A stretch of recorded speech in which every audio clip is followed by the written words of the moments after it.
las mesas y ahora esta presentación que nos ha hecho el CINDE, tan interesante sobre la sistematización de las iniciativas locales de paz y de los trabajos que se hacen desde FICOMPAS también en este mismo sentido. Creo yo que hemos hecho unos aprendizajes, yo no voy a hacer todo el recorrido, pero los grupos de trabajo de esta mañana nos dejaron unas lecciones importantes. Uno sería el acompañamiento de las víctimas y la integración de las víctimas, el rol de las víctimas dentro del mundo de la construcción de la paz como un rol clave, un rol esencial. Recordemos que en la carta con la cual el Vaticano anunció la visita del Santo Padre a Colombia tiene ese énfasis. El Papa le dice al país, si se quiere construir la paz, hay que hacerlo desde la perspectiva de las víctimas. Esa perspectiva no se puede perder, ese es como el énfasis fuerte de esa carta. Cuando se habla de tierra y territorio nos hicieron una pregunta, ¿qué significa territorio y qué significa paz? Y nos ayudan a introducirnos un poco en el tema de lo que se ha denominado la paz territorial. Nos ayudaron como a entrar en la complejidad de la relación entre territorio y paz, que es una relación compleja, con múltiples actores, es una relación en la que se desarrollan relaciones que tienen que ser llevadas con mucho cuidado, porque ahí es donde se construye la paz sostenible y duradera en el territorio. Y este grupo nos dio una buena perspectiva sobre eso. Hubo un tercer grupo que nos ayudó a pensar en actores privilegiados en la construcción de la paz y nos dijo, niños, niñas, jóvenes tienen un papel muy importante, nos invitaban a participar en una dinámica cantando aquello de que hay que integrar niños, niñas y jóvenes, y a través de eso nos motivaban a hacer ese trabajo de inclusión. Y finalmente la relación entre el trabajo de equidad entre hombres y mujeres en el tema de la paz, cómo la paz exige la participación de hombres y mujeres en términos de equidad de relaciones entre hombres y mujeres, y hacía una relación a la necesidad de incluir a todos los grupos en el tema de la paz. Así que muchas gracias a los grupos de trabajo. Voy a hacer ahora unas reflexiones muy cortas, porque quisiera dar la palabra a los otros invitados, sobre qué me queda a mí como interrogantes o como lecciones después de escuchar el trabajo de grupos de esta mañana. Lo primero es esto: el proceso que estamos viviendo es un proceso frágil, muy vulnerable, y esas vulnerabilidades se viven particularmente en el territorio, en las comunidades.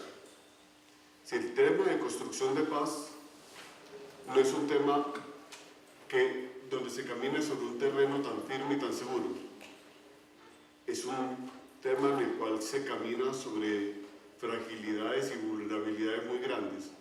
Y esta mañana varios grupos hicieron referencia a eso, que en los territorios lejanos, en ciertos territorios, el accionar de los grupos armados ilegales es muy fuerte, y por lo tanto el tema de la paz es allí muy débil, donde debería estar cimentándose de manera particularmente fuerte. Hay una segunda cosa, y es que me parece importante recapitular de esta mañana, y es el reto de la coordinación.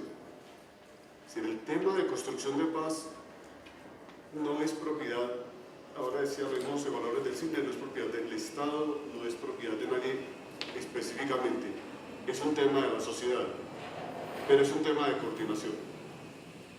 Es decir, si no somos capaces de coordinarnos entre las distintas instancias nacionales e internacionales en el tema de construcción de paz, este proceso no va a avanzar.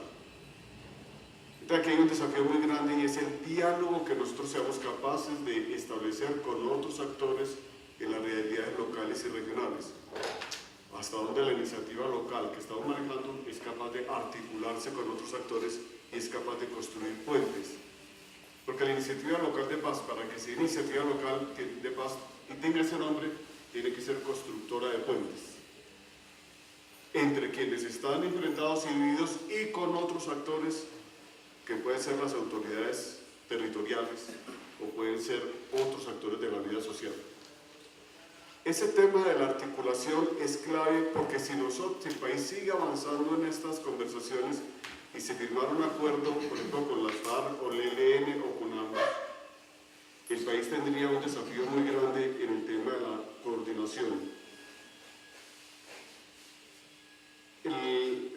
Las grandes preguntas que surgen es quién debe liderar esto. ¿Es la comunidad internacional? ¿Es el gobierno? ¿Son las autoridades locales? Ahí tenemos como un desafío grande. Pero el tema de coordinación va a ser entonces un tema muy importante. Hay una necesidad de que las iniciativas muestren también la ganancia de la paz. Las iniciativas tienen que ayudarnos a entender que la paz es ganancia para todos y todas. Las iniciativas tienen que mostrarnos cómo la paz y la reconciliación es ganancia. Eso en Colombia no lo tenemos suficientemente interiorizado. No tenemos tan claro que la paz y la reconciliación es una ganancia. Y que ahora, en este momento, por ejemplo, necesitamos ver ganancias tempranas de las negociaciones de paz entre la guerrilla y el gobierno. Eso es lo que el país le reclama a la mesa de negociación. Muestren ganancias desde ahora. Pero toda iniciativa, todo proceso local de paz tiene que mostrar ganancias. Y tiene que mostrar ganancias para todos y todas. Ejemplo que se dio ahora, que creo que era de Miranda, de las familias enfrentadas y el tema de la chicha, pues en el Caguán muestra el asunto de las ganancias. Es decir, en qué momento se quiebran las cosas y la gente entiende que lo que estamos haciendo es un proceso de ganancia de lado y lado. Entonces viene un desafío muy grande. Nos tocará plantearnos de qué manera nosotros mostramos en un ejercicio práctico que la paz es una ganancia, no solamente en el discursivo, sino en el ejercicio práctico. Hay otro aspecto que yo quería subrayar, es el tema del trabajo por la reconciliación en un horizonte muy polarizado como es la sociedad colombiana. Es decir, se podrá firmar un acuerdo de paz con las guerrillas, es posible que eso sea incluso refrendado, pero el asunto más complejo aquí es la reconciliación. La reconciliación tiene que ver con la vida social, ya no solamente con la guerrilla y el gobierno, tiene que ver con todos los actores políticos, tiene que ver con todos los actores de la vida social. Y ese es un tema en el cual nosotros podemos aportar muchísimo desde la perspectiva de la Iglesia y desde la perspectiva social. Están sucediendo cosas nuevas, hay transformaciones, pero el tema de la reconciliación va a implicar un desafío muy grande para todos los actores políticos, sociales y económicos del país. Van a venir preguntas muy complejas, las preguntas que ya se están lanzando en el campo de la justicia, en el campo del rol de los militares, por ejemplo, y la policía, en cómo se va a leer el pasado de esos actores. Algún expresidente hizo una propuesta que habrá que mirar cómo funciona en ese sentido. ¿Cuál es el riesgo que yo veía en las exposiciones que se hicieron? El riesgo es que los acuerdos traigan nuevos conflictos. Es decir, que en el país se comiencen a aclimatar y a desarrollar nuevos conflictos. Y que esa vulnerabilidad o esa fragilidad es mayor en la medida en que se va como visualizando la perspectiva de una posnegociación.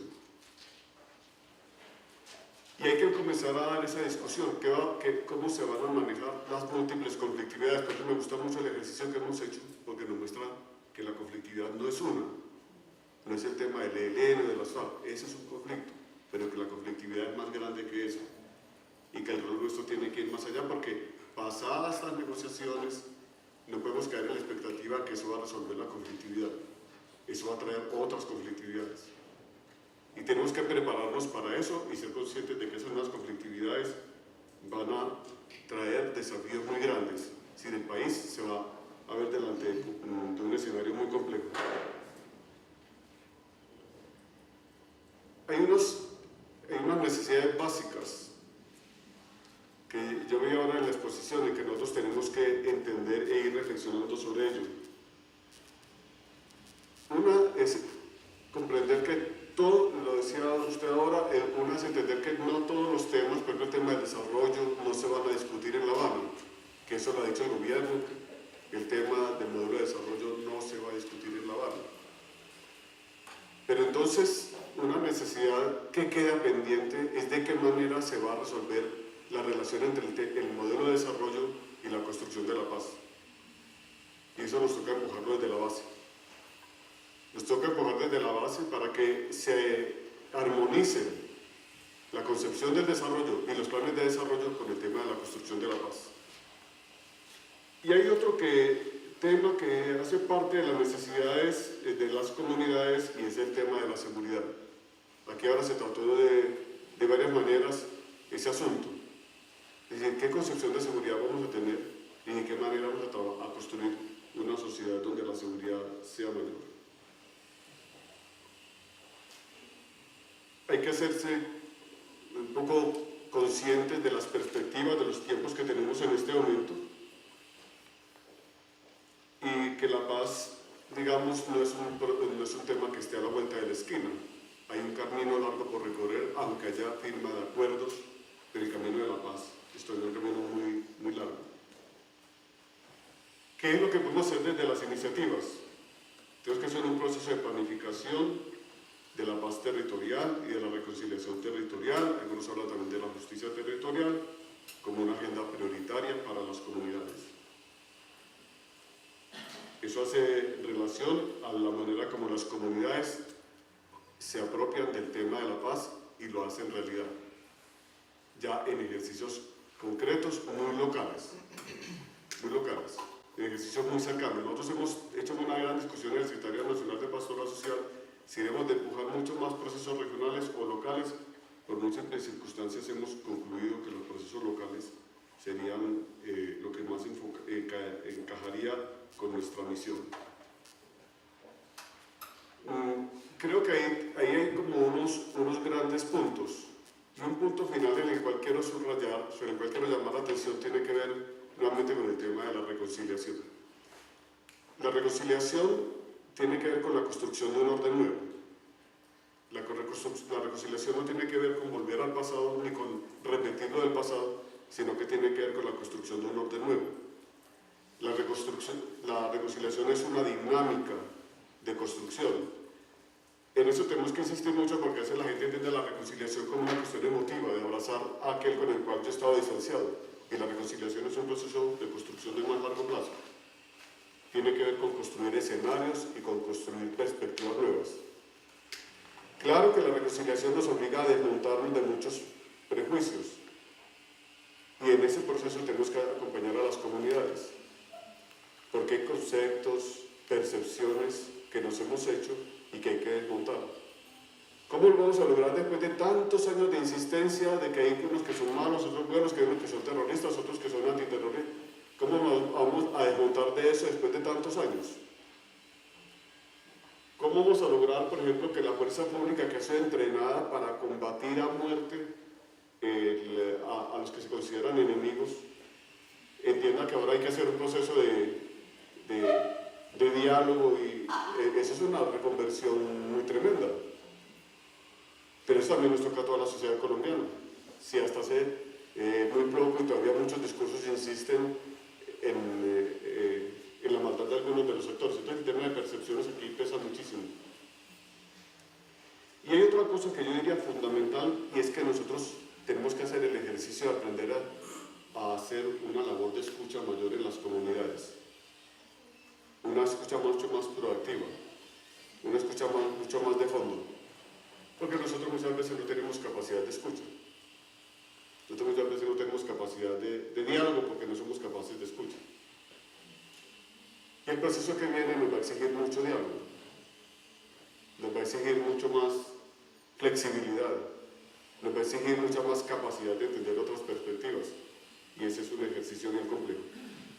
Así pues que con esto yo les invito a que sigamos con estas reflexiones, felicitar a los grupos, a las experiencias, agradecer al CINDE el trabajo que se ha hecho y yo pienso que nos van quedando unas lecciones muy fuertes aquí de lo que es el trabajo que viene con las iniciativas locales, hacia dónde nos podemos nosotros encaminar. Bien, con esto quisiera la palabra al doctor Murillo para que nos hable desde la red Pruebas, donde están todos los programas de desarrollo y paz, que es una red que ha hecho una presencia muy grande en el país y desde la cual también se han hecho ejercicios de construcción de paz muy importantes. Monseñor, muchas gracias a Rosa y a los organizadores, a todos y a todas ustedes por darnos la oportunidad de venir a aprender de experiencias tan valiosas como las que ustedes han venido construyendo desde los territorios. Yo quisiera enfocar esta intervención en 5 puntos a partir de lo que hemos escuchado durante esta mañana y a partir de la experiencia de los programas de desarrollo y paz que justamente este año se cumplen 2 décadas del primer programa de desarrollo y paz que adopta ese nombre en el Magdalena Medio y que ha sido fuente de inspiración para las otras 23 iniciativas que se identifican con este concepto de desarrollo y paz.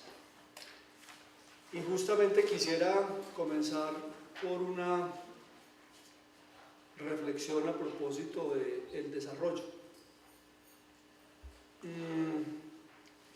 Como se ha mencionado, tenemos unas tensiones, unos conflictos en el territorio, justamente porque hay concepciones diferenciadas y muchas veces antagónicas sobre lo que se puede llamar la vida querida de las comunidades en el territorio y los intereses y expectativas de otros actores sobre esos territorios.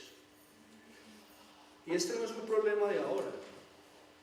Si hiciéramos un rastreo histórico, casi que nos podríamos ir hasta la conquista, hace más de 500 años. Son concepciones y modelos que consideran que hay formas que son más legítimas, que son más válidas de llevar una actividad sobre un territorio. Digamos que las formas más extremas, por decirlo de alguna manera e ilustrarlo, es una concepción donde el territorio se considera como la madre y otra concepción del territorio donde se considera como un bien inmueble que se puede comprar y vender. Ahí hay unas concepciones claramente antagónicas y uno se pregunta hasta qué punto pueden reconciliarse en esas visiones que hay sobre el territorio.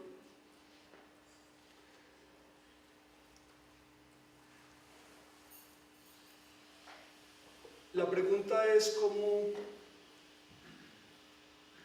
hacemos con toda esta tradición histórica que ha llevado a que los territorios y las comunidades asentadas en esos territorios y los diferentes actores que tienen intereses sobre esos territorios, vamos a construir unas condiciones de convivencia. Porque probablemente, y eso quizás sea uno de los significados de la construcción de paz, es que no va a prevalecer ni un enfoque ni el otro, sino que probablemente deban convivir los dos, o los tres, o los cuatro.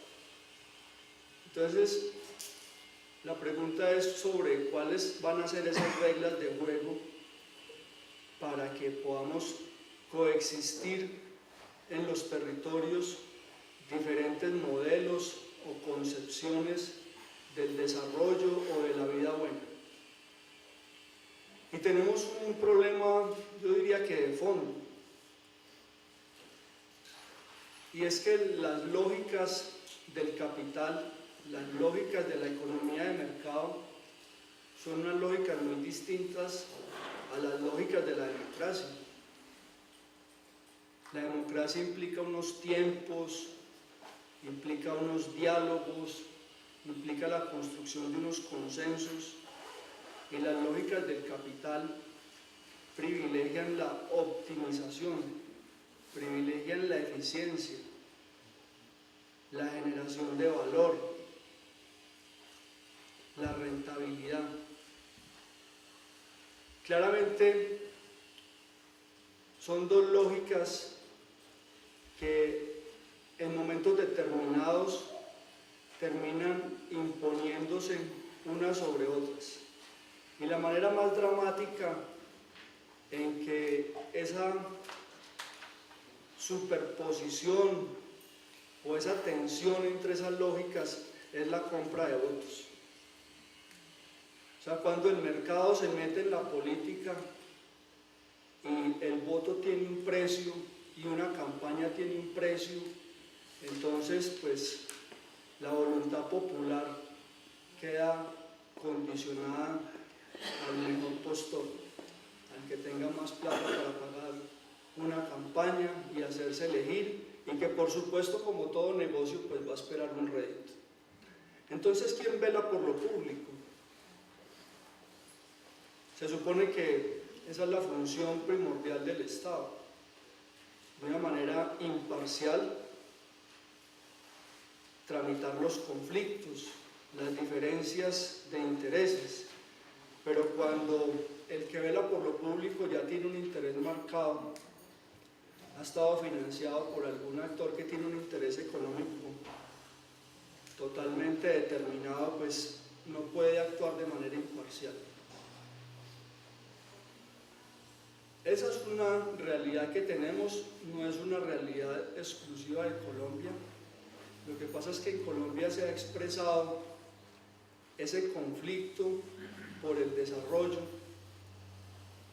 No sé qué tan conscientes pueden estar los actores que han participado en esta guerra, de hasta qué punto se está defendiendo o promulgando o agenciando unas formas de desarrollo. Alguien decía que ahorita que pareciera que el Estado pues se pusiera del lado de unos y en contra de los otros, y no propiamente de los otros más fuertes, sino de los otros más débiles. Y entonces pues ha tomado este conflicto un carácter armado, porque en esa lucha pues unos se han armado en contra de los otros, los han eliminado, y a esos otros les ha tocado que defenderse y proteger sus vidas, y lo han hecho a través del uso de las armas. Por lo tanto, eso que decía Monseñor, que tiene que ver con el carácter de este proceso de paz, de que pues no se discute el modelo de desarrollo en La Habana. Yo diría que los acuerdos de La Habana lo que están es definiendo unos procedimientos a propósito de cómo se implementarían los acuerdos en los territorios, pero no se está negociando, digamos, los temas sustantivos que resolverían el conflicto armado. Lo que ha planteado especialmente el gobierno es que este proceso de paz en última instancia significa armas por votos. Y cuando el alto comisionado habla de paz territorial, lo que dice es que este proceso, a diferencia de otros procesos de paz que se han llevado a cabo en Colombia, es muy diferente, porque no se van a cambiar armas por panaderías, armas por taxis, armas por becas, sino que quienes dejen las armas van a permanecer en el territorio. Y si a eso le sumamos la idea de que es armas por votos, pues quienes se queden en el territorio lo que van a tener es que participar en la contienda política para generar las transformaciones por las que lucharon por la vía de las armas a través de medios democráticos.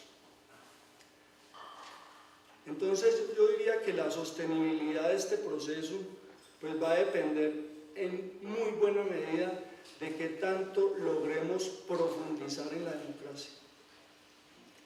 Es decir, en el cambio de las reglas de juego por la vía de la persuasión, de la argumentación, de la búsqueda de los votos, de la elaboración de los programas de gobierno, de la elaboración, ojalá participativa, como debe ser, de los planes de desarrollo, de los planes de ordenamiento territorial, que los proyectos que lleguen a los órganos colegiados de administración y de decisión para distribuir las regalías, pues sean no los proyectos que formula el contratista que apoyó la candidatura del alcalde, sino que sean los proyectos que se han venido elaborando y construyendo por parte de las comunidades organizadas.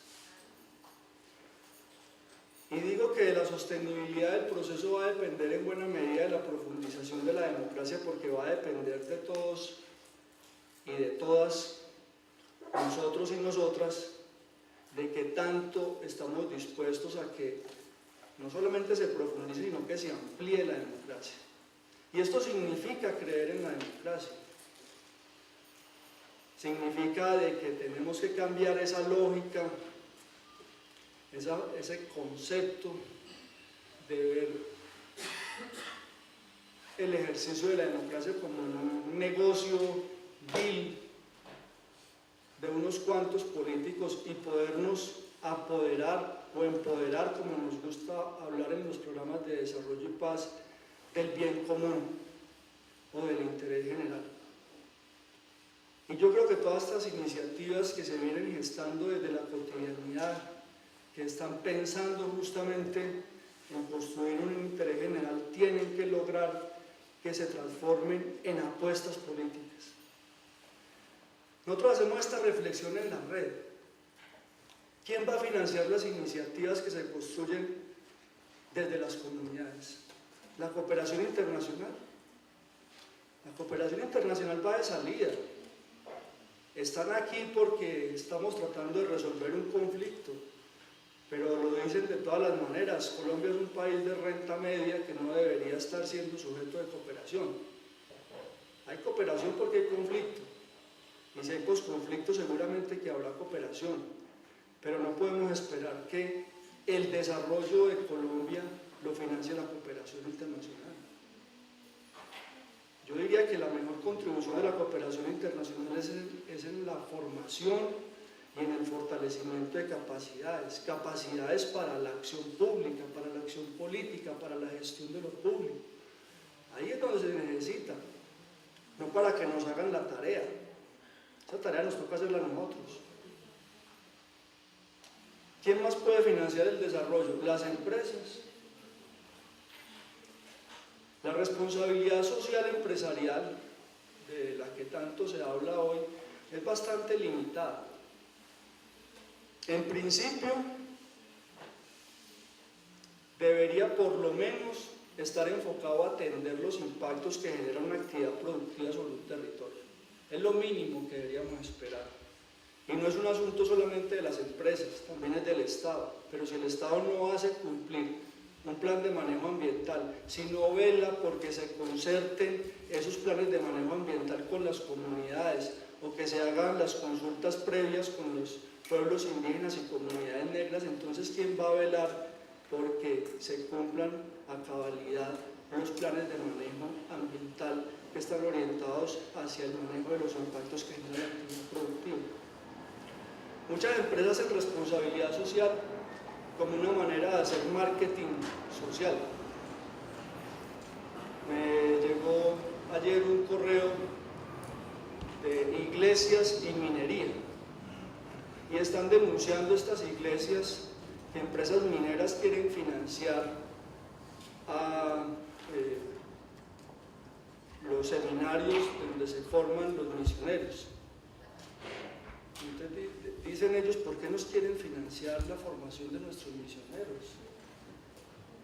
Y lo denuncian.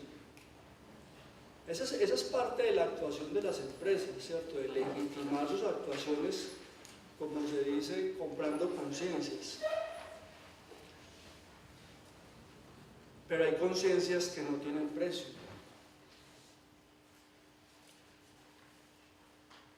Entonces tampoco podemos aspirar a que el desarrollo o la vida querida la financie la gestión empresarial. ¿Qué nos queda? Nos queda el recurso público.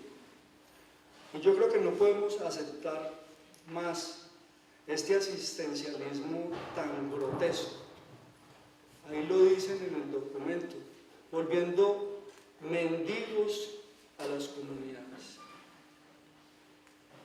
Eso es inaceptable.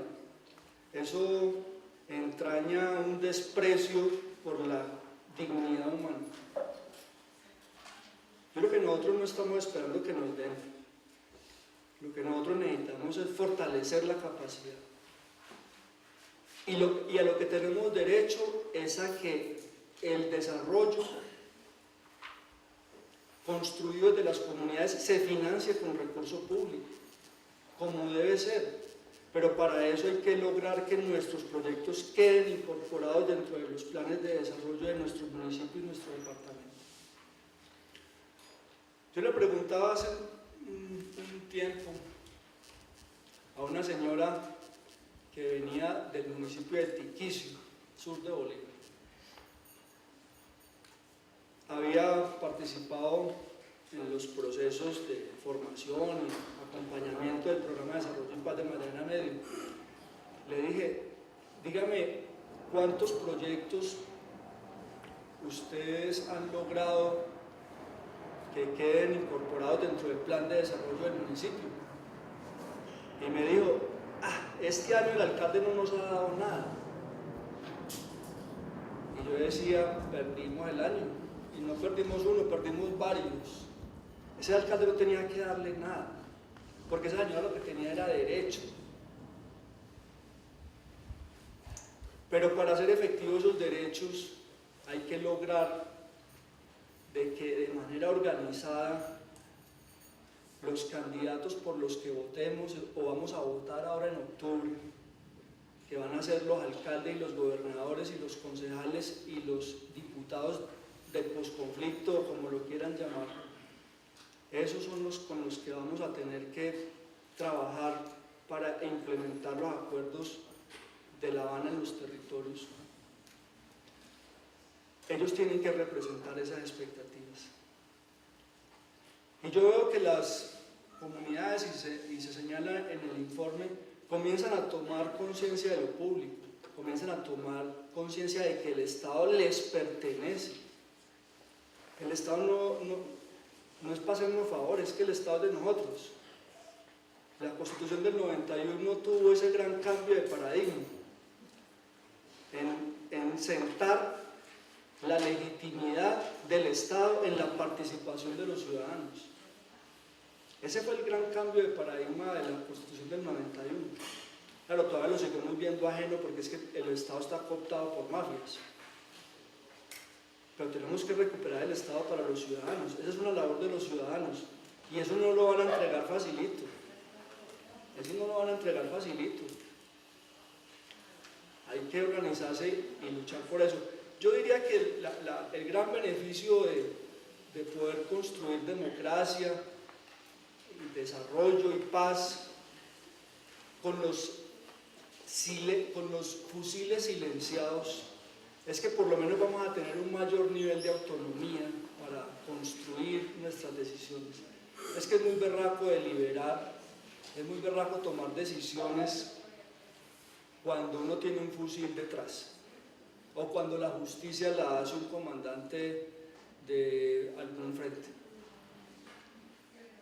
o cuando alguno que está armado dice qué es lo que hay que hacer y qué es lo que no hay que hacer. Ya me dijeron que me quedan 5 minutos y entonces no me voy a extender más.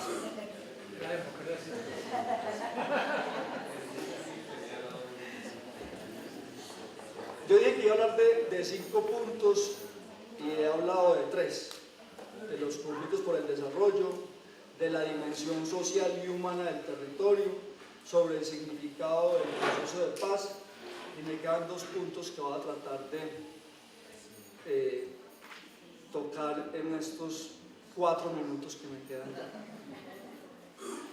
Monseñor lo mencionó, la reconciliación. Un país con 7 millones de víctimas significa en la práctica que todo el país ha sido de una manera víctima y victimario. O sea que la sociedad en su conjunto es la que tiene que reconciliarse. Y como decía Monseñor, la reconciliación no es un abrazo, probablemente lo suponga, pero sobre todo consiste en construir un horizonte de futuro donde quepamos todos. Yo creo que sobre todo reconciliación significa reconocimiento. Es reconocer que por acción o por omisión se violaron de manera sistemática y masiva los derechos humanos en algunos territorios. ¿Dónde estábamos? ¿Por qué no hicimos lo que debimos haber hecho? Hay muchas explicaciones, que teníamos miedo, que no podíamos, que las instituciones. Como sociedad no podemos eludir esa responsabilidad. Y por lo tanto, como sociedad tenemos que asumir esa reconciliación como horizonte de un orden nuevo, como dice Monseñor. Y hay un concepto que, como el de justicia territorial que plantea Monseñor, también se está abriendo paso, y es el concepto de reparación territorial. También hay que pensar en cómo reparamos territorios enteros donde se cometieron muchos crímenes, donde se violó la vida humana de todas las maneras. Hay que pensar en esa reconciliación, y todos los actores que estábamos ahí tenemos un grado de responsabilidad. Finalmente, quiero enfatizar en la idea de cultura y comunicación. El año pasado estuvimos haciendo unos encuentros apoyados por la Oficina del Alto Comisionado y las embajadas de Suecia y Noruega. Y encontramos, yo creo que dos bastiones de la paz, 2 pilares de la paz enormes son la comunicación y la cultura. En todos los eventos que hicimos hubo presencia y participación de pequeños grupos de teatro, de jóvenes artistas, de personas que estaban dedicadas a una otra actividad. Yo me imagino que en estos territorios donde la presencia del Estado es tan precaria, estos espacios deben ser como una especie de oasis. Yo me imagino que estos jóvenes salen del colegio y deben correr hacia esos lugares, porque es donde encuentran como un escenario donde recrear su vida, darle sentido, sentirse acogidos, hacerse parte de algo. Y yo creo que también es un escenario de resistencia fundamental. Yo creo que la cultura es de lo último que podríamos perder, y es como el último refugio en el que nos podríamos fortalecer. Y también vi la fortaleza de los comunicadores. O sea, esta gente le ha tocado cubrir la barbarie. Tienen un conocimiento tremendo del territorio y claro, lo sufren mucho porque también está en juego la legitimidad, y los actores armados no quieren que se les denuncie, no quieren que se les señalen sus faltas. Entonces a los comunicadores los colocan muchas veces contra la pared, pero en muchas ocasiones, como lo hacen también muchos sacerdotes valientes en los territorios, son la conciencia moral de un pueblo. Y yo creo que aquí lo que está en juego es justamente esa conciencia moral, y por eso no es nada raro, nos debe extrañar que la Iglesia juegue un papel tan importante en la salida negociada de este conflicto armado. Muchas gracias.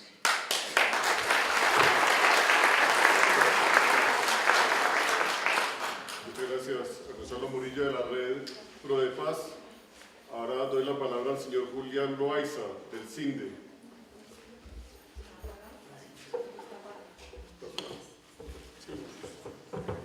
Bueno, buenos días, tardes ya. Tardes. Primero agradecer por sus palabras y por sus oídos, por decir cosas como las que se han dicho esta mañana y por escuchar las cosas que se han dicho también. Yo creo que ahí hay una posibilidad, como decía ahorita Monseñor, de construir.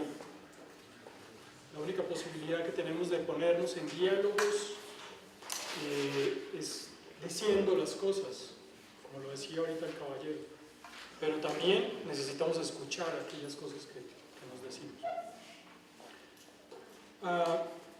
La idea de esta participación es un conversatorio con esas palabras que se han dicho, y tenía un título, es el tema de la paz imperfecta, una cosa que ha sido absolutamente evidente en todo lo que hoy se ha dicho. Y pensar la paz significa reconocer cada una de esas expresiones que ustedes han anunciado esta mañana, que Gonzalo y que Monseñor han expresado con mucha sabiduría y con mucha contundencia, porque ustedes conocen estos asuntos. Tendríamos que decir que pensar la paz imperfecta tendría en comienzo dos miradas. Una, esa de las experiencias, de las vivencias de las que ustedes han hablado. Y otra forma de pensar la paz imperfecta sería como en las universidades decimos como una categoría, como una forma de pensar esas experiencias, que son cosas distintas. Una cosa es lo que yo vivencio y otra cosa es la manera como pienso eso que he vivenciado, esas experiencias, para volverlas experiencias. Quisiera concentrarme en la segunda. Hay una experiencia también de la que nosotros hemos participado. Desde el CINDE es una fundación, una ONG que lleva 16 años haciendo un proyecto parecido al que ustedes hacen. Se llama Niños, Niñas y Jóvenes Constructores y Constructoras de Paz. Y hemos trabajado también casi en las mismas comunidades en las que ustedes han estado. Y aquí el llamado otra vez es a la coordinación de acciones coordinadas, para no repetir cosas. También es otro de los asuntos de la complejidad de la paz imperfecta. Pero bueno, esta experiencia de niños, niñas y jóvenes constructores de paz no es la que voy a hablar ahorita, sino más bien como de la manera de pensar esto otro de la paz imperfecta. Lo primero que tendríamos que hablar y decir es que si queremos hablar de la paz, nos enseñó un gran maestro, profesor, lastimosamente se murió el año pasado, Francisco Muñoz, que si queremos hablar de la paz, tenemos que hablar de la paz y no de la violencia. En general, se ha hecho evidente también esta mañana en lo que se ha dicho. Cuando queremos hablar de la paz, en general hablamos de la violencia.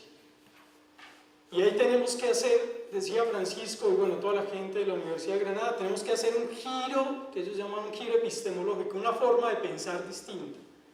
Pensar la paz desde la paz. O sea, cuando me preguntan por la paz, tengo que referirme a las cosas que son de la paz. Y muchas veces se nombraron esta mañana también. Colaboración, cooperación. Cada vez que ustedes hablaran de la experiencia de lo que sucedía, lo que Patti nos contó de la experiencia de la familia que había acogido a los niños, todos esos son formas de paz. Pero a veces cuando queremos hablar de paz, hablamos es de las violencias, la guerra o el maltrato intrafamiliar, o esas distintas formas de las violencias de las que ustedes han hablado. Entonces lo primero que habría que pensar es que para pensar la paz hay que pensarla desde la paz. Y eso nos permite complejizar el asunto. Por eso la idea de la paz imperfecta. Porque no se resuelven unos diálogos en una mesa de conversaciones entre dos grupos armados.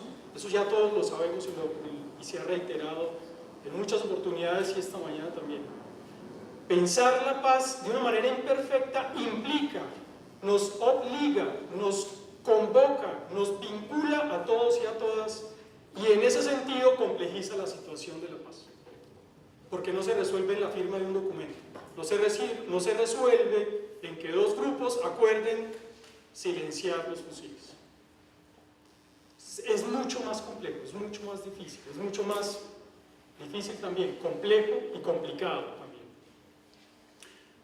también. En ese sentido, me parece que este llamado a entender la paz como aquello que nos ha hecho ser lo que somos se vuelve fundamental. Y a eso es a lo que nos referimos con el giro de pensamiento, con el cambio de pensamiento. Acuérdense que hace muchos años algunos pensadores que todavía de manera indirecta influyen en nosotros, nos enseñaron que la partera de la historia de la humanidad había sido la guerra. Que todo lo que somos como humanidad partía de las guerras.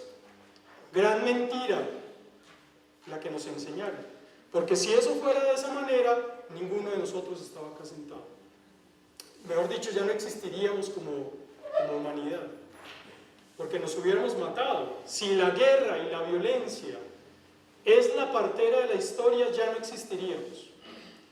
Al contrario, lo que tenemos que empezar a pensar es que la paz es lo que nos ha permitido ser lo que somos. Las formas de comunicación, de coordinación, puestas en ejercicios de solidaridad, de reconocimiento, de comunidad, de común unidad. Esas son las formas de la paz que son las que nos permiten vivir hoy y existir como especie, ser lo que somos. En ese orden de ideas tenemos que pensar la paz como una paz inacabada, una paz en la que hay que trabajar todos los días. Y aquí me distanciaría del concepto de pensar que la paz está al final del camino, recogiendo también lo que Gandhi nos enseñó. La paz no está al final del camino, la paz está aquí. Ustedes están diciendo todos los días estamos haciendo paz. Yo les acabo de decir, hace 16 años todos los días hacemos paz. El programa de paz los programas de paz del Magdalena todos los días hacen cosas de paz. La paz no está al final de nada. Muchas gracias. Está todos los días puesto en nosotros y en nosotras. Entonces no está a la vuelta de la esquina. No podemos estar esperando dar la vuelta a la esquina para poder encontrar la paz. Tenemos que reconocerla en el día a día, en cada acción, en cada ejercicio de ponernos en vínculo con el otro y con la otra. Está en el ejercicio de preocuparnos por la gente que queremos y por la gente cercana, pero también por esa gente que no conocemos. Ese ejercicio ahorita de pensar y entender y reconocer que hay gente en otro lugar al que yo tal vez nunca he ido, pero que hay gente allá con una situación por la cual yo tengo que comprometerme. Esas son las formas de la paz imperfecta. Y en ese orden de ideas, pensar esa indeterminación nos obliga, nos lanza a pensarnos como seres humanos indeterminados también, en construcción permanente. Por eso es necesaria la comunidad, por eso es necesario vincularnos con los otros y con las otras para podernos ir complementando, porque ninguno de nosotros está completo. Por lo tanto, si la paz como categoría de lo humano hace parte de nosotros, nunca estará terminada, nunca está acabada. Por eso la idea de la indeterminación implicaría una característica, otra palabra que nos permite pensar esto, que sería la del conflicto. Y aquí quiero diferenciar conflicto de guerra, de conflicto armado, digamos, como se concibe en la legislación. Entonces, el conflicto, la conflictividad más bien, como una condición propia de los seres humanos. Cuando nosotros trabajamos en ese proyecto de niños, niñas y jóvenes constructores de paz y le preguntamos a los niños, aquellos que piensan que es el conflicto en general, y esto no solo pasa con esos niños, pasa en general, todos relacionamos el conflicto con algo negativo. Porque nos enseñaron, también son modelos que vienen mucho más allá de nosotros, a que hay que ser obedientes, ordenados, juiciosos. En la escuela nos enseñan a ser juiciosos. Niño que no sea juicioso, niño que pierde. Y tanto así que sale de la escuela, sale del sistema. Entonces, si no somos juiciosos, si somos conflictivos, nos salimos del sistema en el que nos hemos montado, un sistema que se instaló y que se instaló hace más de 500 años, con el inicio del proceso de globalización, que no empezó con el TLC, que empezó hace más de 500 años con la llegada de los españoles con un modelo a imponerse encima de los otros, el modelo de desarrollo que estaba hablando ahorita Gonzalo, un modelo de desarrollo que hay que seguir al pie de la letra y sobre el que tenemos que subordinarnos, seguir ese orden establecido en ese modelo. Entonces, la conflictividad en la construcción de la paz es absolutamente necesaria, porque ya dijimos, la paz es inacabada. Y siempre que conflictuamos algo, hacemos que se mueva la vida. La única manera de mantener algo establecido es la muerte. Piensen en los totalitarismos. Piensen en el Holocausto, en la Segunda Guerra Mundial. Que provocó la Segunda Guerra Mundial. ¿Cuál era el asunto? Que el totalitarismo negaba las otras posibilidades de existencia. Y si niego las otras posibilidades de existencia, por supuesto acabo con el conflicto. Si yo quiero decir algo, pero tengo un fusil atrás, por supuesto que no voy a decir lo que creo que debo decir, sino lo que me están diciendo que diga.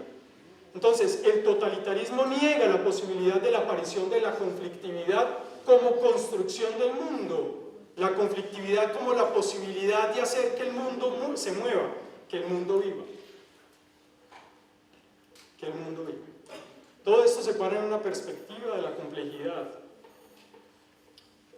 en el que el mundo no se resuelve entre lo bueno y lo malo, entre lo blanco y lo negro,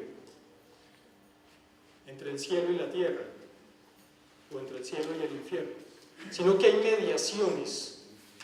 Y esas mediaciones son las que hacen que la vida se movilice, se amplíe, se construya, se amplíe, como dice Enrique Dussel.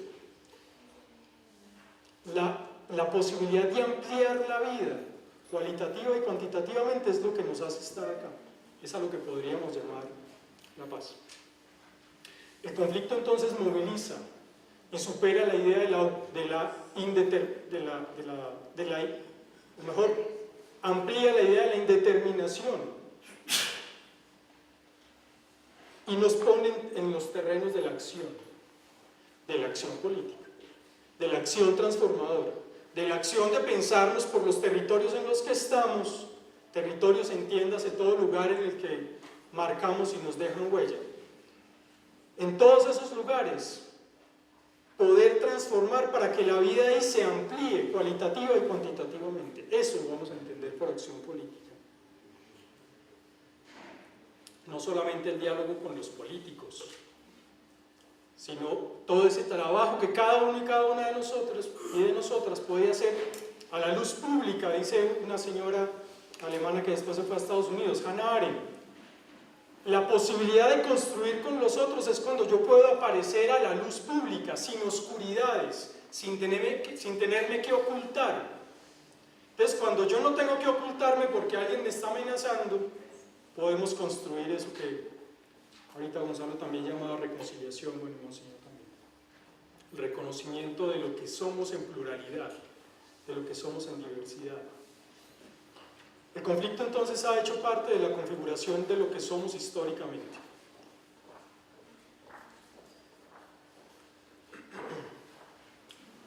Y no podemos seguir pensando que la guerra, las violencias, de todas las maneras como las conocemos, sigan marcando la historia de lo que somos, sino que el ejercicio de la invitación que se hace desde esta manera de pensar, desde la paz imperfecta, es que dejemos de darle tanta relevancia a la violencia. Claro, es más ruidosa, es más bullosa, es lo que aparece en los medios de comunicación, es lo que nos cautiva y nos hace voltear la mirada. La tarea nuestra, de todos ustedes y de nosotros y de nosotras, es hacer ver esas iniciativas de paz, esas iniciativas locales, tienen que aparecer cada vez más, tienen que ser cada vez más reconocidas. Se fue el periodista, él tenía que haber venido con la cámara. No, ahí está. Pensé que estabas más adelante. Tenías que haber venido con la cámara porque esto es lo que hay que darle relevancia. Si uno prende el noticiero ahorita al mediodía que salgamos a almorzar, cuenten la cantidad de noticias que hablan de la violencia y cuenten la cantidad de noticias que hablan de paz. Cuéntenlas. Y van a ver que lo que vende es el atraco, el asesinato, y cuando no es eso, es el señor que se tiró por un voladero con unos hinchas y tal. O sea, siempre la muerte es lo que aparece ahí, y lo que estamos diciendo es que la paz es la vida. La vida, nómbrenla y pónganle las características que quieran. Y eso es lo que construye la historia, lo que somos como historia. Entre el orden y el desorden, entonces, una cosa que estaba diciendo ahorita y creo que dejé a medias, serían todos estos procesos de mediación que todos y todas hacemos.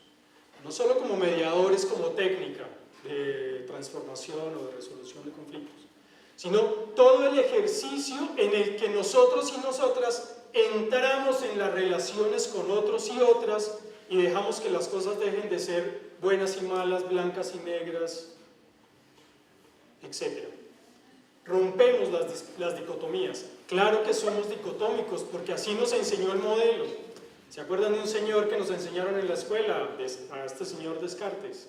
Ese señor nos hizo un daño tremendo porque nos dijo que éramos una cosa o éramos la otra. De tal manera que hasta se inventó, ¿se acuerdan? El plano cartesiano. Nos separó del todo. Entonces lo espiritual y lo físico no podían convivir, eso no podía estar como relacionado, entonces se separó. Un tiempo para el espíritu, un tiempo para el cuerpo, un tiempo para pensar, un tiempo para amar, un espacio para todas esas cosas, espacios distintos para todo eso, nos separaron. Y esa separación fue la que nos volvió dicotómicos. Entonces no es ni tan lo bueno ni tan lo malo. ¿Cuál es el ejercicio? Estaba diciendo Gonzalo ahorita, ¿cuál es el ejercicio que tenemos que hacer para convivir, para encontrarnos en distintas maneras, con esas distintas maneras de pensar, esas distintas maneras de sentir, esas distintas maneras de todo lo que somos como vida? Ese es el ejercicio, superar la dicotomía, superar las separaciones. Me queda poco tiempo. 5 minutos. Y esos ejercicios de complejización, de mediación de la vida que somos, deben partir de maneras creativas, maneras de ampliar la vida que tenemos y la vida que somos. Nosotros hemos identificado que hay unas maneras de seguir ampliando esas formas de vida que somos y que tenemos, que podemos seguir construyendo. Esos proyectos de futuro, esos proyectos de solidaridad, esos proyectos de asociación, esos proyectos de cooperación, de altruismo, todos esos proyectos, todas esas maneras de paz que es imperfecta, que no pueden desconocer esas otras maneras de paz, lo estabas diciendo esta mañana. Y esas otras maneras de construir esa paz que desde afuera nos quieren quitar, ¿qué? Esas formas de construir nuestros territorios o nuestros modelos de desarrollo, eso también, no estamos diciendo que no, estamos diciendo que no es la única manera, que hay estas otras maneras de pensar la paz. Y esas cinco maneras de pensar las acciones que tenemos, creemos que tienen que pasar por el reconocernos en la diferencia, en la distinción, más que en la diferencia, en la distinción que somos. Porque somos iguales pero distintos. Si no fuéramos iguales sería difícil que nos pudiéramos sentar aquí en común. Pero cada uno de nosotros es distinto al otro y a la otra. Y es precisamente en esa distinción donde emerge el conflicto. Por eso el conflicto la conflictividad no puede ser negada como construcción de la paz. 1. Reconocimiento de la diversidad y de la distinción que somos. 2. La construcción de maneras de ponernos en coordinación de acciones coordinadas, como dice Maturana, un chileno. La coordinación de acciones coordinadas implica que esas cosas que yo hago las tengo que poner en diálogo con los otros y con las otras para no repetir y no revictimizar, decía alguien esta mañana. Y no volver a hacer daño, sino al contrario, potenciar lo que podemos potenciar, lo que tenemos por potenciar. Esa coordinación de acciones coordinadas debe partir de unos principios, que son los principios de la paz. Solidaridad, altruismo, asociatividad, colaboración. Todos esos son los principios desde los que hay que partir para podernos coordinar. La tercera cosa tiene que ver con lo que estaba diciendo Gonzalo ahorita también, la comunicación. Somos, que fue con lo que empecé, somos absolutamente seres de comunicación. Decimos cosas y escuchamos cosas y ahí nos producimos en lo que somos. La cultura es producto de eso que somos capaces de decirnos y de eso que somos capaces de comunicarnos, de escuchar. Y es ahí donde podemos producir lo que hemos producido para ser lo que somos. La tercera cosa entonces sería la comunicación. La cuarta cosa sería el reconocer las perspectivas creativas en las que cada uno y cada una puede anclar su vida. Creación, acción que permite la transformación de las condiciones de vida en las que nos encontramos. Entonces, tenemos que ser capaces de reconocernos como creativos para transformar, para ampliar la vida que tenemos. Y evidentemente la quinta cosa Matilde mía, como decía Neruda, la quinta cosa sería la acción política. La acción en la que nos comprometemos y nos vinculamos con los otros y con las otras, en la que nos juntamos, en las que nos hacemos comunidad. Y como decía Monseñor esta mañana en el saludo, que agradezco mucho ese saludo tan bonito que nos hizo, reconocernos como una comunidad que camina en la construcción de la vida. De eso se trata la Pascua, de volvernos a encontrar no en la muerte, sino en la vida, en la resurrección, en la vida que podemos volver a ser. Y en esa vida que podemos volver a hacer, ampliar todas las posibilidades para encontrarnos con los otros y con las otras. Entonces esta es una manera de pensar la paz imperfecta. Una manera de pensar todas esas acciones, todas esas vivencias que ustedes tienen en el día a día, que todos y todas tenemos en lo cotidiano, en los espacios más grandes, en los espacios más pequeños, en los más públicos y en los más íntimos. En todos esos escenarios tenemos que ser capaces de reconocer las prácticas de paz. Y esa puede ser una tarea también. Al final del día, hacer un ejercicio de conversación con uno mismo o con alguien más. Y pensar no solamente en las cosas malas que hice durante el día, sino en las cosas buenas, si quieren las ponemos en esos términos. Las acciones de paz que hicimos durante el día, para que le demos valor a esas cosas y entonces se vuelva el efecto de bola de nieve. Acuérdense eso que vemos en los muñequitos, que un pedacito de nieve va rodando por una montaña y se va volviendo más grande, no sea en torno a las acciones de violencia, sino en torno a las acciones de paz. Si todos los días me recuerdo todas las acciones de paz que he ido construyendo a lo largo del día, todos los días voy a ir ampliando esas perspectivas y esas miradas. Muchas gracias.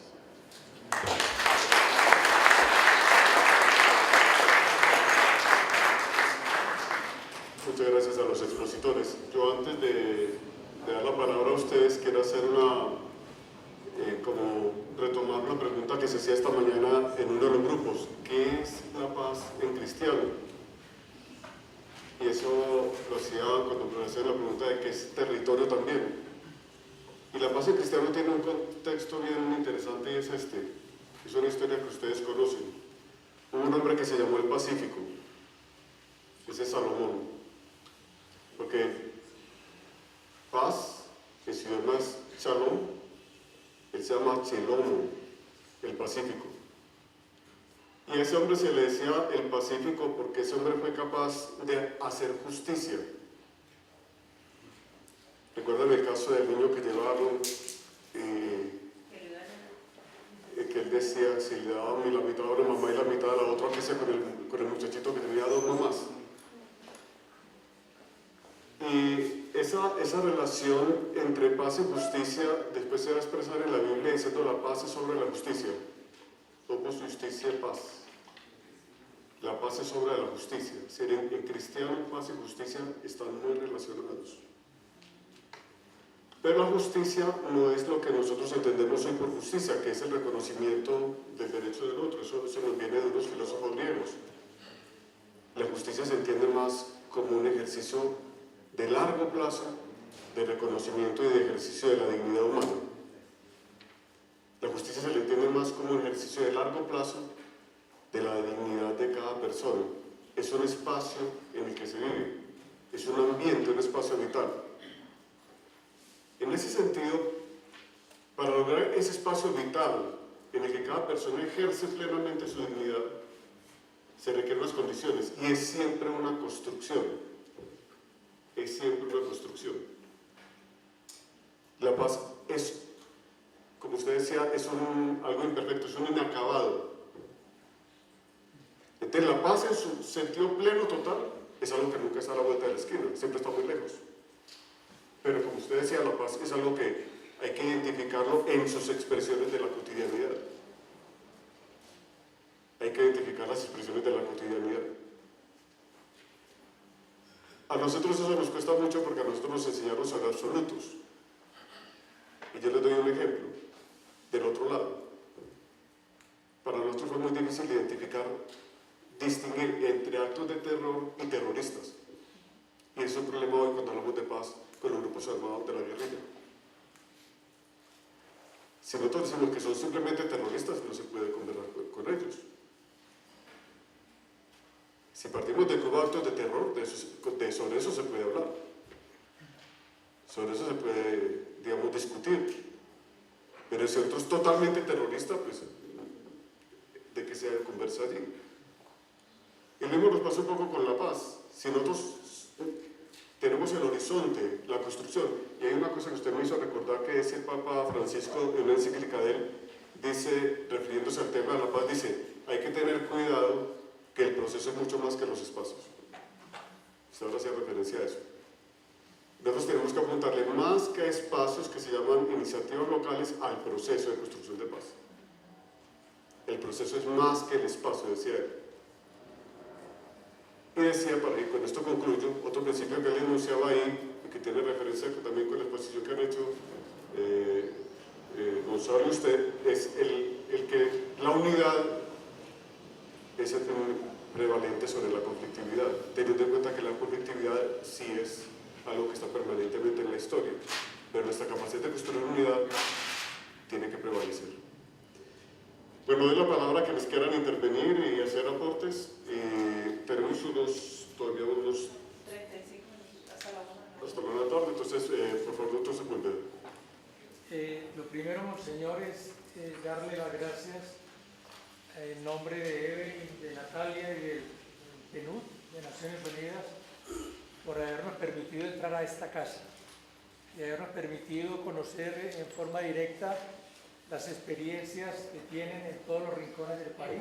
podemos pasar el Sí. micrófono. Estaba pensando en eso. Sí, estaba pensando en... por favor, Guillermo, si puedes volver a...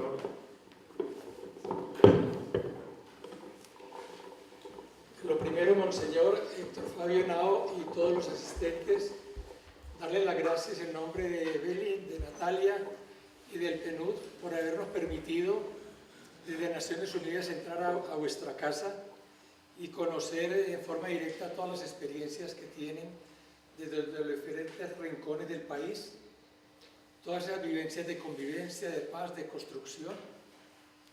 Monseñor Héctor Fabio, a nivel personal, contarle que el matrimonio que usted unió hace 23 años, él me casó hace 23 años, va bien. Ha sido muy complicado esa construcción permanente de paz, de convivencia vecinal, pero es que la convivencia empieza en casa, conmigo, con mi señora Luceli, con mis 3 niñas, con mis 2 perras y con mis 2 gatos, todos los días. Ahí empieza la construcción de convivencia. Luego el salir, el coger el transporte, el Transmilenio, llegar donde Natalia, trabajar en el PNUD, hacer deporte, todo eso es convivencia. Recuerdo a Monseñor Héctor Fabio y yo nos conocimos en la década de 90 en Medellín, donde había 420 homicidios por cada 100.000 habitantes. Empezamos a trabajar la construcción de paz del post-conflicto que dejó el narcoterrorismo en la ciudad de Medellín. Matamos una generación de jóvenes. Allí, en el barrio París,